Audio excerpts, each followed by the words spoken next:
Mga kababayan, mga katambay, kamusta po? Si Kamanong po, nagbabalik na naman po muli para po magkomento po sa inyo dito po sa Tambayan Makabayan. Magandang umaga po muna sa inyo, tanghali, hapon, gabi, at madaling araw po sa atin lahat. Sana po nasa maayos po tayong kalagayan, mga kababayan. Umpisa na po natin mga kababayan, komentuhan po natin itong pahayag po ni Atty. Rowena Guanzon. Sinagot din po mga tambay yung kumakalat po. At ito po galing din po ito mga tambay sa Malacanang. Itong destabilization na kumakalat po na sinasabi po na pagpapahina o sinasabing pagpapatalsik kay BBM mga kababayan.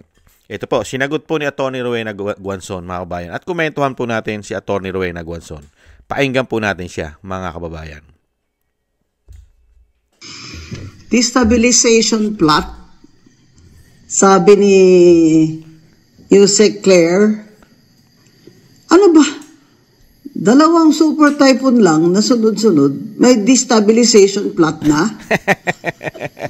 Saka nakakatawa yung mga nasa listahan. Ano naman yung destabilization plot? Sinabi ba nila na it is to destabilize the government with the purpose of overthrowing it?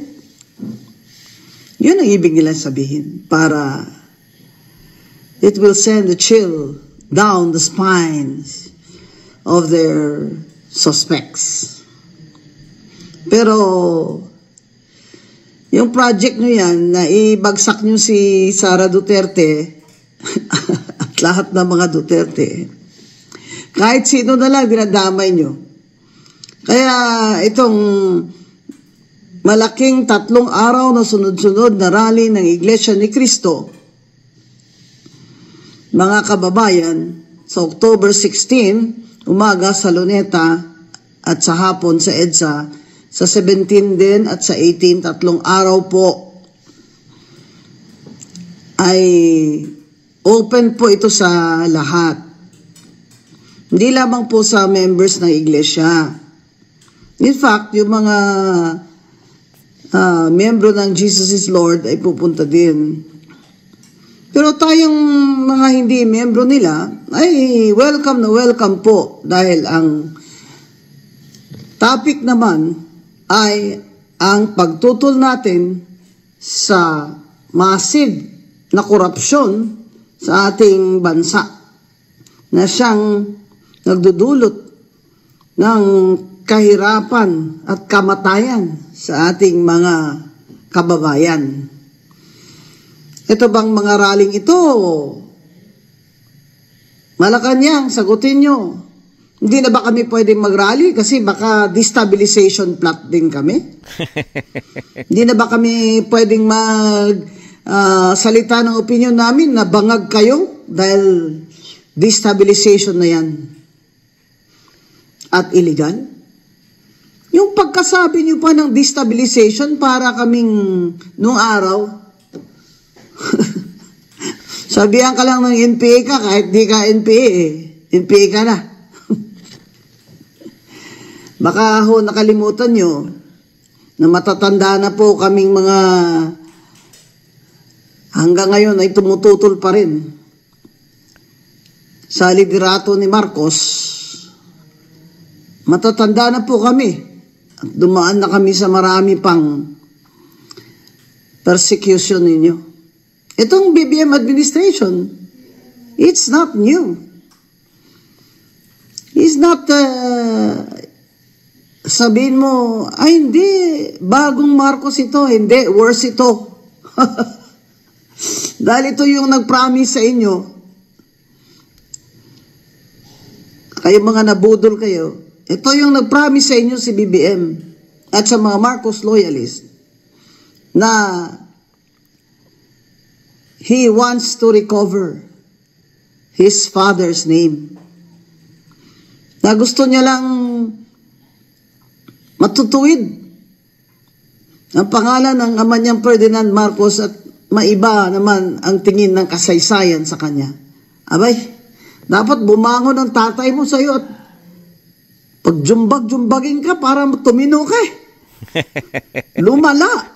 Malala ka pa. kaysa dun sa martial law. Tignan mo nangyari sa atin ngayon. Minus na sa 41% sa foreign direct investment. Sinabi ko na yan months ago pa, mga kababayan, na wala na ang foreign capital na papasok sa atin at wala nang bagong mga negosyo, wala nang dagdag o bagong mga trabaho. Yan po ang kahinatnan ng administrasyon na korap. Kaya ito pong bagyo, hindi po ito coincidence. Hindi po ito climate change lang. Tingnan nyo naman ang timing ng bagyo.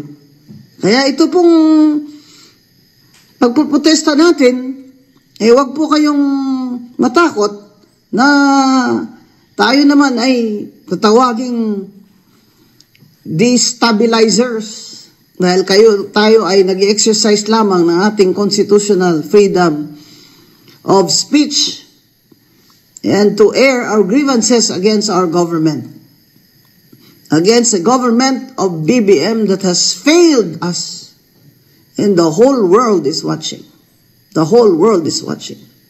Sama po kayo sa mga rally sa November 16, 17 at 18. Ano man po ang relihiyon nyo, dahil hindi po ito batay sa relihiyon lamang ang ating pagtutol sa gobyernong kurakot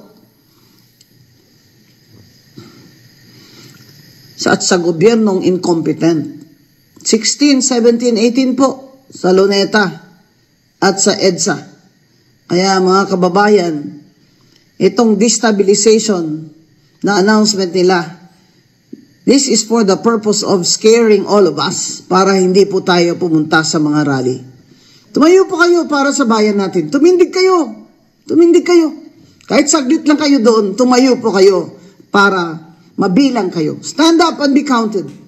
Show your love for your country. Join the rallies kahit saan man kayo. Kahit sinong rally, sinong grupo ang gusto niyong salihan, sumali po kayo. Sumali po tayo.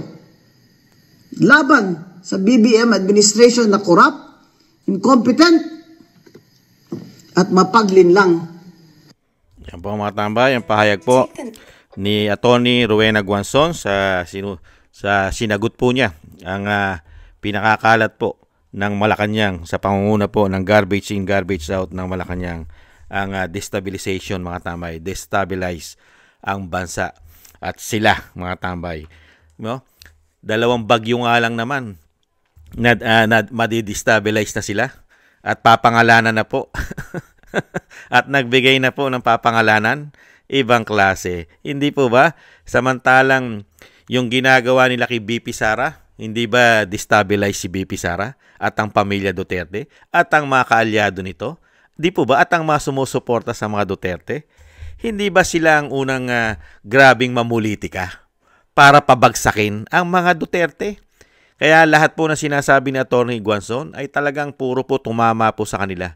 Sapol na sapol para po silang inapercut at straight jab ang nangyayari po sa kanila. At yan po mga tambay, totoo po ang sinasabi ni Atty. Guanzon, tayo po'y makiisa kahit po tayo tumayo lang. Tumayo lang po tayo kahit nga naman hindi tayo magtagal. Dahil kung may mga trabaho tayo at may pagkakataon. Ito po, 16, 17, 18 po. Yan, sinabi na po sa Luneta at sa EDSA. May mga oras po yan. Ito pong gaganapin po na pangungunahan po ng Iglesia ni Cristo, mga tambay.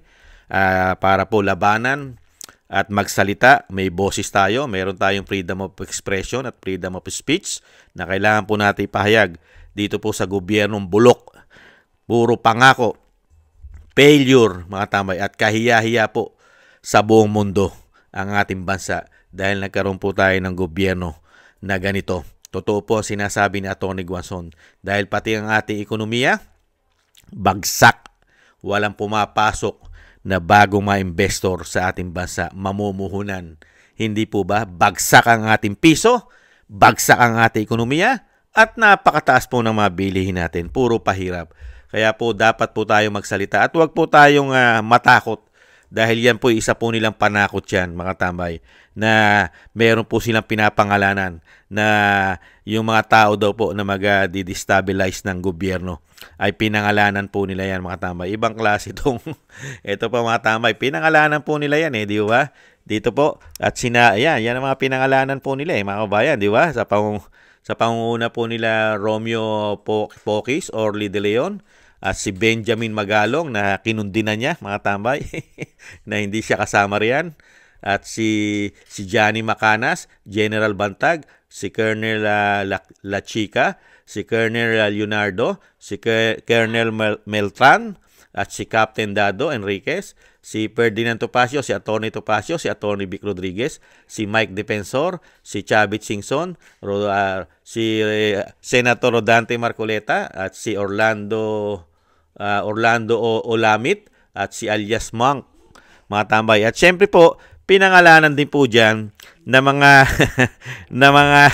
mga nasa likod din daw po niyan ang Vice President Sara Duterte, ang pamilya Duterte, si Paulo Duterte, at syempre po si Mayor Baste, mga kabayan. Ang isa raw po na nagbibigay daw po ng sinasabing nasa likod din daw po niyan. Yung plano daw po na destabilization sa gobyerno. Ibang klase po sila. Dahil po natatakot din po kasi sila, mga kabayan, sa totoo lang, real talk. Ito pong sunod-sunod na rally. Di po ba? Kasi nakikita po sa buong mundo yan kung gaano po kakurap at kapalpak ang gobyerno. Dahil totoo naman po yan Dahil kung talaga sila po ay hindi kurap, mga kabayan, magkakaganito po ba bansa natin? Kung hindi sila kurap, babagsak po ba ang bansa natin? Lalong-lalo ang ating ekonomiya? At kung hindi sila kurap, makikita ba natin ang mga programa nila? Makikita natin. Kung ano mga programa nila. Palibase kurap, umano, yung kay Atty. Guanzon. Wala kang makitang programa ngayon. Dahil nga kurap. Magmula sa taas hanggang baba, may issue sila ng korupsyon. Hindi po ba? Kaya po mga tambay, lahat po ng pinaliwanag at sinabi po at paanyaya ni Atty. Rowena Guanzon, tayo po ay makisa. Kahit hindi po tayo miyembro ng INC, ay karapatan po natin na kundinahin ang ginagawa po ng gobyerno ngayon, mga tambay, lalong-lalo po sa pera natin at korupsyon. At dapat po nilang panagutan ang ginagawa po nila. Pahirap, pinapatay po ang mga Pilipino. Una-una, pinapatay ka na sa baha at pinapatay ka pa sa kahirapan ng mga damuhong ito na nagpakasama at nagpakademonyo dahil po sa kapangyarihan at sobrang ganid at greedy sa pera, mga kababayan. Ibang klase po. Kaya po maraming salamat po, Atty. Guanzon. At mabuhay po kayo at kayo po'y maingatan. Lalong-lalo po sa inyo po mga pang-araw-araw na buhay ay kayo po'y maingatan sa inyo po mga paglabas-labas. At buti nga po, Atty. Guanzon, di kayo nasama doon sa pinangalanan na magdi-destabilize sa gobyerno. Mga kabayan, wala po si Atty. Guanzon. Pero nandun po sila Atty. Topacio, Atty. Vic, mga kabayan. Pero hindi nasama si Atty. Guanzon. Baka sa mga susunod na batch na papangalanan po nila na nagde-destabilize ng government, ng gobyerno, ay si Atty. Guanzon ay masama na ang pangalan. Baka pati pangalan ni Kamanong ay masama na rin, mga kababayan. Ganyan po sila katindi para po ilinlangin. Kaya nga sinasabi ni Atty. Guanzon nililinlang lang nila ang taong bayan para una-una hindi ka magreklamo, hindi ka magprotesta, di po ba? Tinatakot. Kaya nga mas masahol pa nga raw ito sa tatay Kaya nga raw kung mabubuhay lang ang tatay, baka daw yan pabugbog para tumino, gulpihin ng ama para tumino. Ayon po kay Atty. Rowena Guanzon. Pero pagdating naman po sa Malacanang at sa mga nakikinabang na mga kaalyado nito, mas proud na proud po sila na merong ganyang pangulo kasi lahat po sila ay nakikinabang dahil ganyan klase meron ng pangulo ang bansa. Kaya nga po marami pong nagnakaw ngayon dahil ganyang klase po ang pangulo na meron po ang bansa natin. Kaya dumami po ang magnanakaw lalo sa ating bansa, lalong-lalo sa gobyerno. Hindi po ba, mga kabayan? Kaya po, makiisa po tayo, mga kabayan. Ito pong darating na 16, 17, 18 sa panawagan po ni Atty. Guanzon. At syempre po ng INC, mga kababayan. Makiisa po tayo. At kailangan po yan at ipakita po natin sa buong mundo na talaga ang gobyerno po natin ay makita po sa buong mundo na talagang grabing korupsyon, mga kababayan, at nagiging diktador na sa taong bayan ang gobyernong ito. Hindi po ba? Kaya nakakalungkot lang po mga tambay, sa kabila po ng marami pong nananawagan ng grabing korupsyon at pahirap sa ating bansa at pahirap sa Pilipino, pero ang inaasahan po natin mga kabaro na men in uniform, yung mga may baro, yung mga men in uniform mga tambay, lalo-lalo po ang mga general, ay wala po nakikitang grabing korupsyon at pahirap sa taong bayan ang mga men in uniform, lalo-lalo po ang karamihang mga general. Mga kababayan, nabulag na po, napipi at nabingi sa katotohanan. Bakit kaya? Dahil kaya sa pakinabang din? Di po ba? Nagtatanong na si Kamanong. Kaya po mga kababayan, magsilabas po tayo hanggat may pagkakataon. Lumabas po tayo at ipakita po natin ang ating galit sa kanila at sama ng loob sa mga pinagagawa po nila ng mahigit 3 taon, mga kababayan. Thank you po mga kababayan. Una-una po kay Tony Rowena Guanzon na patuloy po ang paglaban nyo po sa katotohanan at pagbunyag po ng mga ginagawa po nilang mga korupsyon at anomalya at napakaraming kapalpakan na ginagawa po nila sa kanilang paglilingkod. Thank you po sa inyo pong pagbubunyag, Tony Rowena Guanzon. Mabuhay po kayo. At syempre po, thank you rin po sa mga nakakagusto po ng ating tambayang makabayan sa YouTube at TikTok. At ganun din po sa ating mga subscribers. At sa mga nagbibigay po ng tulong at mga nagko-comment, like, share, and subscribe. Thank you po sa inyo. Mabuhay po kayo. At yung panalangin po natin sa ating bansa na sana po ay mawakasan na po at talagang matigil na po sa lalong mabilis ang ginagawa po nilang kasamaan at kawalangian at kademonyuhan po at pahirap sa ating bansa at sa ating mga Pilipino. Mawakasan na po sana mga pinagagawa nila, mga kababayan. At ang dasal din po natin sa pamilya Duterte na sila po ay maingatan, ang Vice President at ang dating Pangulong Duterte, siyempre po na madugtungan pa po ang kanyang buhay at kalakasan at makabalik po sa lalong mabilis sa ating bansa. At ang ating dalangin sa ating buong sambahanan at kasama na rin po ang ating mga sarili na maingatan po tayong lahat. Thank you po mga tambay. Makiisa po tayo sa panawagan po ng INC at ni Atty. Rowena Guanzon, mga kababayan. Makita-kita po tayo sa Luneta at syempre po sa EDSA, mga kababayan. Thank you po. Paalam. Bye-bye.